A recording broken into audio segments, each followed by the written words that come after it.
बिस्मिल्लाहिर्रहमानिर्रहीम। मलक गुलाम मुस्तफ़ा खार का पूरा सियासी कैरियर तनाज़ात से भरा हुआ है।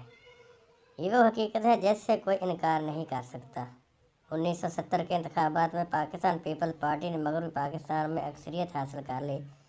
इस पार्टी की अवामी लहर ने बड़े बड़े बुरज उलटा दिए। दिसंबर 1971 में सकूत ढाका के बाद जुल्फ़िकार अली भुट्टो को इक़्तिदार दे दिया गया। मुस्तफ़ा खार ज़ेड भुट्टो के मौत में साथियों में से एक थे और इनके सियासी शागिर्द भी थे। वो आज भी भुट्टो का अपना गुरु तस्लीम करते हैं। भुट्टो साहब ने इक़्तिदार संभालने के बाद मुस्तफ़ा खार को पंजाब का गवर्नर बनाया। 1973 का आइन बनने के बाद वो मुल्क के सबसे बड़े सूबे के वज़ीर आला बना दिए गए। फिर वक्त का धारा बदला और खार साहब के अपने उस्ताद भुट्टो से इख्तिलाफ़ात पैदा हो गए। यही खासा भुट्टो साहब के सामने खम ठोंक कर आ गए। 1975 में लाहौर के एक ज़िमनी इंतखाब में वो पीपल्स पार्टी के उम्मीदवार शेर मोहम्मद भट्टी से शिकस्त खा गए। खार साहब ने धांधली का इल्ज़ाम लगाया। वो मोहम्मद हनीफ रामे के साथ पगाड़ा लीग में शामिल हो गए। मार्च 1970 के इंतखाबात के बाद जब कौमी इत्तेहाद की एहतजाजी तहरीक ने ज़ोर पकड़ा तो गुलाम मुस्तफ़ा खार ने एक बार फिर अपने गुरु जुल्फ़िकार अली भुट्टो से हाथ मिला लिया और उन्हें सियासी मशीर बना दिया।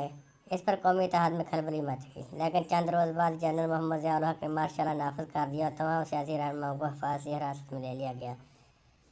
कहा यह जाता है कि गुलाम मुस्तफ़ा खार जनरल फैज़ अली चिश्ती को गुच्छा देकर बरतानिया कूच कर गए। कई बरसों बाद जब गुलाम मुस्तफ़ा खार वतन वापस लौटे तो मुल्क की सियासी फ़ज़ा यकसा तब्दील हो चुकी थी।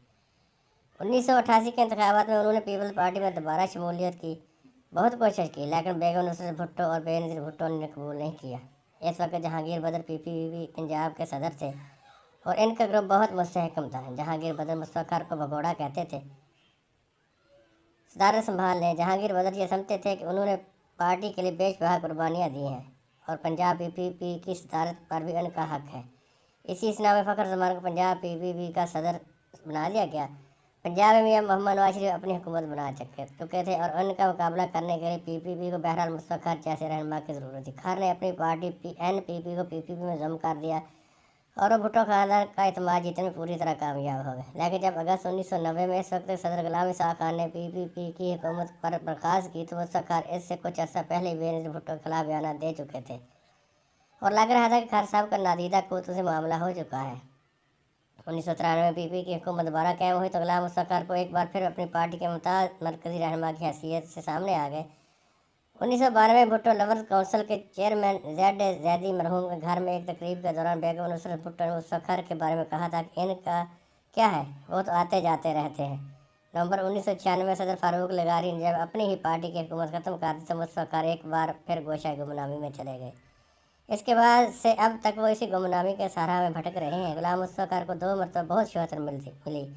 वो बिलाशुबा वो हीरो बनकर सामने आए। पहली मरतबा 1972 में जब पंजाब पुलिस ने हड़ताल की तो खार साहब ने उसे मतनबा करते हुए कहा कि अगर 24 घंटे के बाद अपनी ड्यूटी पर वापस न आए तो सारी पुलिस फोर्स को बर्खास्त कर दिया जाएगा।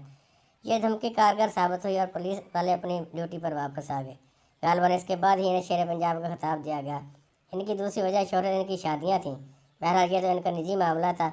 1999 में खार साहब एक दफ़ा फिर हीरो बने जब उन्होंने लाहौर के हल्का 99 में के ज़मीनी इंतखाब में PPP के उम्मीदवार शाहिद गिरकी की इंतखाबी मुहिम चलाई और एक ज़बरदस्त मार्के के बाद मुस्लिम लीग के उम्मीदवार वज़ीर अली भट्टी को शिकस्त से हमकिनार किया।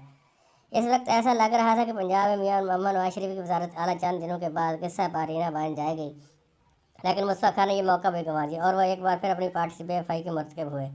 इसमें कोई शक नहीं कि मुस्तफ़ा खार एक ज़माने में पंजाब की सियासत में बड़ा मकाम रखते थे, लेकिन इनकी गैर मुस्तकिल मिजाजी और बेअसूल सियासत ने इन्हें कहीं का ना छोड़ा। ऐसा लगता है कि कल का शेर पंजाब आज माजी के धुंधलकों में गुम हो चुका है।